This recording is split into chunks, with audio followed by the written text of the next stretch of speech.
জমানার কোনো মুজাদ্দিদ বানাইছেন, পরে আল্লাহ তাকে ফেরিওয়ালা বানাই দিয়েছেন, যা তোর মুজাদ্দিদ রাখলাম। আল্লাহ কাউকে নবুয়তি দান করছেন? বাবা আদম থেকে নিয়ে নবী মুহাম্মদুর রাসূলুল্লাহ সাল্লাল্লাহু আলাইহি ওয়াসাল্লাম পর্যন্ত যত নবী আল্লাহ তাআলা দুনিয়াতে বানাইছেন, আজব মুআমালা। এমন কারো ব্যাপারে আল্লাহ তাআলা এমন করেন নাই যে ঠিক আছে তোমাকে নবী বানাইছিলাম, আজ থেকে তুমি নবী থেকে বাদ, তোমার নবুয়তির মাকাম বাদ হয়েছে। এরকমের সুবহানাল্লাহ বিহামদিহি। এমন আল্লাহকে আপন না বানাইয়া এই দুনিয়ার মুর্দাশীলের পিছনে, মুর্দার পিছনে, মরার পিছনে মরা বেওকুফি। আমার প্যারে মুর্শিদ রহমতুল্লাহ বলছেন, হাম উনকে সেवा किस पे फिदा होए बता दो, हम उनके सेवा किस पे फिदा होए बता दो, ला मुझको देखा उनकी तरह कोई अगर, ला मुझको देखा उनकी तरह कोई अगर। আরে ভাই, আমরা ওই আল্লাহর জাত ছাড়া কার উপরে ফেদা হবো, কার উপরে মরবো? সে কেমন একটু আমাকে এনে দেখাও, আমি একটু দেখতে চাই সে কেমন, যার উপরে আমার জীবন যৌবন সবকিছু আমি উৎসর্গ করবো, ফেদা করে। লা মুঝকো দেখা উনকি তারা কুই আগার হোক, আমাকে এনে দেখাও ওই আল্লাহর মতো যদি কেউ দ্বিতীয় থাকে এই জন্য দেখাও। সুবহানাল্লাহ বিহামদিহি, সুবহানাল্লাহ। আজব বন্ধুগণ, সত্য কথা। এভাবেই তরিজু মান তাশা ওয়া তুদিল্লু মান তাশা। আজকে রাজগদিতে বসা, কালকে জেলখানায় বসা, তাই না? আজকে আমির, কালকে ফকির।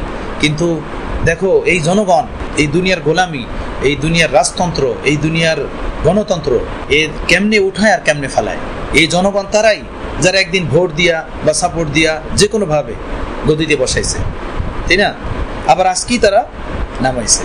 কিন্তু দুনিয়ার শুরু লগ্ন থেকে দেখো ভাই, আল্লাহ তাআলা যাদেরকে নবুয়তির মানসাবে বসাইছেন, হে আমার ইউনুস আপনাকে আমি নবুয়তি দিলাম, হে ইব্রাহিম খলিলুল্লাহ আপনাকে আমি নবুয়তি দিলাম, হে মুসা কালিমুল্লাহ আপনাকে আমি তাওরাত দিলাম, হে ইয়াহিয়া আপনাকে আমি নবুয়তি দিলাম, হে ইউসুফ আপনাকে আমি নবুয়তি দিলাম, হে ইয়াকুব আপনাকে আমি নবী বানাইলাম। এরপরে কোনো ভুল, কোনো অন্যায়ের কারণে আল্লাহ তাআলা তাকে নবুয়তি থেকে বাদ দিয়ে দিয়েছেন, তার নবুয়তির মানসাবকে তার থেকে ছিনা নিছেন, কাইরা নিছেন, যে যাও তুমি নবুয়তের দরবার থেকে গেট আউট। একজন নবীর ব্যাপারে এরকম হয় না। সুবহানাল্লাহ বিহামদিহি। আল্লাহ কেমন কারীম! এজন্য আল্লাহ পাকের যত নাম, এর নামগুলোর মধ্যে থেকে একটা হলো কারীম, একটা হলো কি করিম। কারীম বলে কাকে?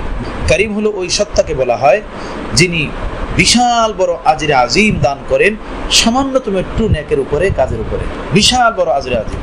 আর আল্লাহর দরবার এমন, উনি কাউকে কোনো কিছু দিলে ওইটার তার থেকে ফিরে নেন না। হ্যাঁ, এতাব শুরু, কাউকে পরীক্ষা শুরু, বা তার উপরে সাময়িক কোনো, তার কোনো ভুলের কারণে হয়তো সাময়িক একটু তার উপরে কোনো বিষয় আসছে, সাময়িকভাবে তাকে কোনো ঝাঁঝর ও তাম্বি করা হয়েছে, কিন্তু চিরস্থায়ীভাবে আল্লাহ তাকে তার দরবার থেকে বিতাড়িত করে দিয়েছেন। একজন পয়গম্বরদের সাথে এমন হয় না। হযরত ইউনূস আলাইহিস সালাম নিজের এলাকা ছাইরা পালাই যেতেছিলেন, আল্লাহ পাকের ওহী তখনও নাজিল হয়েছিল না। উনি আল্লাহ পাকের ওহীর অপেক্ষা না করেই 2 দিন 3 দিন পর্যন্ত এলাকায় থাইকা পরে বলছে যে আল্লাহর আযাব আসবে। আর নবীদের কথা অমান্য করলে, নবীরা যদি বলেন যে আল্লাহর আযাব আসবে, ঠিক আযাব আসে, আযাব তো আসবে, আযাব আসলে আল্লাহ পাক পয়গম্বরদেরকে বাঁচাই নেবেন। কিন্তু হযরত ইউনূস আলাইহিস সালাম ভাবলেন আমি তো বলছি আযাব আসবে, এখন আযাব আসে তাহলে তো আমিও না গ্রেফতার হয়ে যাই। তো উনি তাড়াতাড়ি দেশ ছেড়ে অন্যত্র যাইতে নিছেন। ওই হলো ওই মাসের ঘটনা।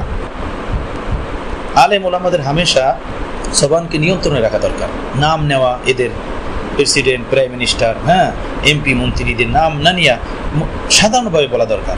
প্রধানমন্ত্রী বলো, প্রাইম মিনিস্টার বলো, প্রেসিডেন্ট বলো, বুঝতে পারছে না কথা, মন্ত্রী বলো, নাম নিয়ে বলাটা সুন্দর না। সর্বোপরি হলো আদব, একটা ইসলামের মহান বৈশিষ্ট্য আদব। বড়কে সম্মান দিয়ে কথা বলা, বড়র নাম শ্রদ্ধা ভক্তির সাথে স্মরণ করা, এটা ইসলামী তালিম, ইসলামী আদর্শ। তো এখন দেখা যায় বাচ্চা প্রাইম মিনিস্টারের নাম নেয়, প্রধানমন্ত্রীর নাম নিয়ে বলে, বকাবাজি করে, এটা আসলে সুন্দর না। ইসলাম যেটাকে পছন্দ করে না সেই জিনিসটাকে সমর্থন করা এটা জাহালাত, মূর্খতা। এইটা কি? ইসলাম সম্মান দিতে বলছেন, ইসলাম সম্মান শিখাইছে, ইসলাম সম্মান দিতে বলছে মানুষকে। বড়কে সম্মান করা, ছোটকে স্নেহ করা, এটা ইসলামের আদর্শ। শুধু আদর্শই না, রাসূলুল্লাহ সাল্লাল্লাহু আলাইহি ওয়াসাল্লাম বলছেন, মান ওয়াক্কারা কাবীরানা ওয়া লাম ইউক্কির সগীরানা ফালাইসা মিন্না। যে আমার উম্মতের বড়দেরকে সম্মান করে না, তার ছোটদেরকে স্নেহ করে না, সে আমার উম্মতের অন্তর্ভুক্ত না। এই সম্মান মানে কি সেলুট করে না। যে মানুষটা যে কোয়ালিটির, তাকে সেই কোয়ালিটিতে রেখে কথা বলা, বুঝেছেন না কথাটা? যে মানুষটা যে কোয়ালিটি, তাকে সেই কোয়ালিটিতে রেখে কথা বলা। জজবাতি হয়ে কখনো শরীয়তের গণ্ডিকে পার হইতে নাই। শরীয়তের সীমালঙ্ঘন করতে নাই কখনোই, বুঝেছে না? ইমাম মাযুমকে প্রধান বিচারপতির পদ দিতে চাইছেন। উনি বললেন যে আমি যদি এই পদ নিতে চাই সেখানে অন্যায়ভাবে বাদশার চাপে বিচারের ফয়সালা আমার করতে হবে, ন্যায় অন্যায়ের শিকার আমাকে হতে হবে, অতএব এই পথে আমাকে যাওয়া যাবে না। বাদশাহ জোর প্রয়োগ করলেন, উনি বললেন আমি এই পথের যোগ্য না, আমি এটার যোগ্যই না, আপনি আমাকে এই পদ দিতে চান কেন? ইমাম আজম বলছেন আমি এটা নিব না। বাদশাহ বলছে আপনি যোগ্য আর আমরা দেখতেছি আপনাকে যোগ্য, আপনি বলতেছেন অযোগ্য, এটা একটা মিথ্যা কথা। আপনি মিথ্যা কথা বলছেন, আপনার শাস্তি হওয়া দরকার। কি শাস্তি হবে? শাস্তি হবে পরে জেলখানায় ঢুকাও। আগে জেলখানায় ঢুকাইলো, 20 পানি ওনাকে শহীদ করলো, তারপরে উনি পদ গ্রহণ করেন নাই। বুঝেছে কথাটা? কোনো পদ নেন নাই সেই জমানায় যখন মানুষের ভিতরে অনেকটা সততা ছিল। এখন তো কি, এখন এগুলো কি? হযরত হাকিমুল উম্মাত মুজাদ্দিদে মিল্লাত হযরত মাওলানা আশরাফ আলী থানভী রাহমাতুল্লাহ বলেন, আলেম ওলামাদের হামেশা রাহে এতেদালে থাকা উচিত। রাহে এতেদালে তারা মাদ্রাসা মসজিদের দ্বীনের খিদমত করবে, তারা ওই পথে যাবে না। যে কোনো গভর্নমেন্ট আসুক তাদের সাথে তারা সুসম্পর্ক রাখবে, সুসম্পর্ক রেখে তাদের থেকে যতটুকু দ্বীনের কাজ আদায় করা যায় তাদের সাথে সংঘাতে জড়াবে না। ক্ষমতার পরিবর্তন হয়, পালা পরিবর্তন হইতে থাকে। একজনের সাথে এই পরিমাণ দোস্তি না করো যে সেই দোস্ত যখন তোমার দোস্ত থাকবে না তখন শত্রু তোমাকে তারা তোমাকে ঘায়েল করে।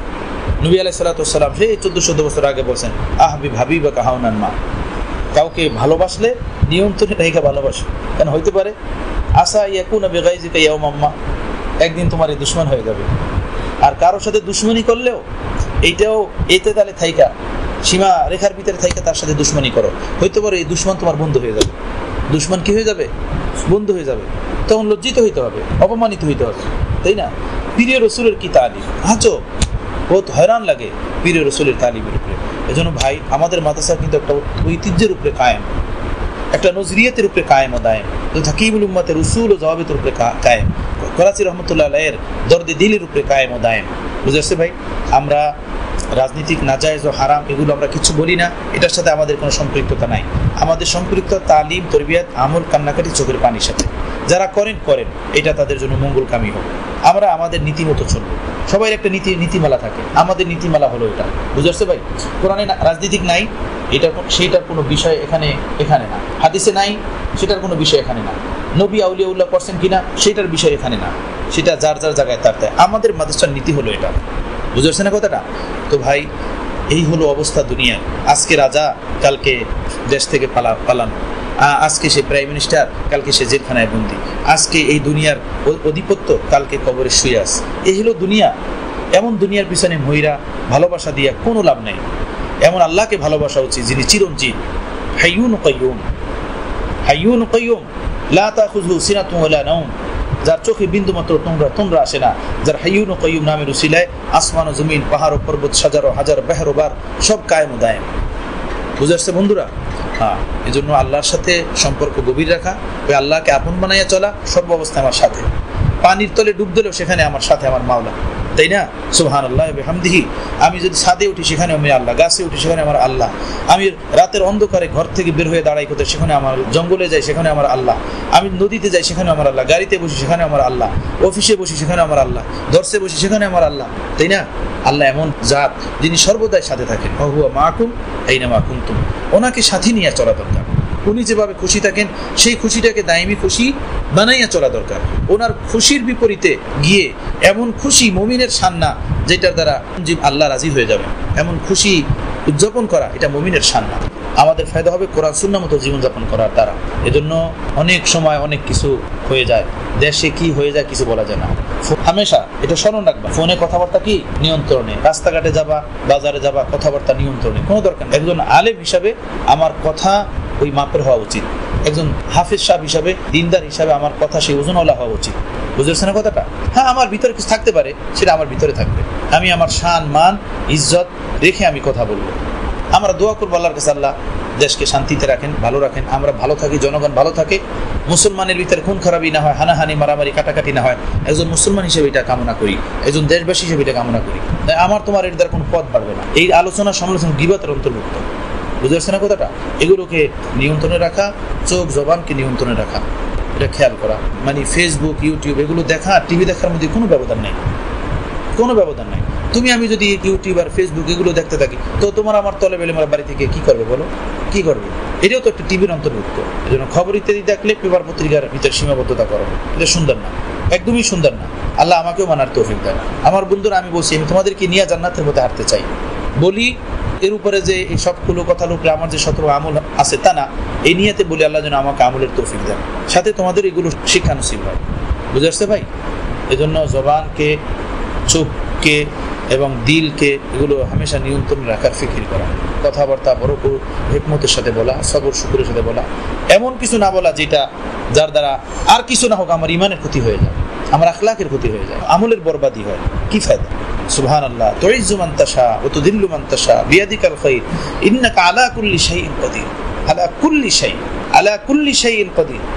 देर को अपना करो अपने को देर, गैर को अपना करो अपने को गैर, देर को मस्जिद करो मस्जिद को देर, देर मानी मंदिर, गैर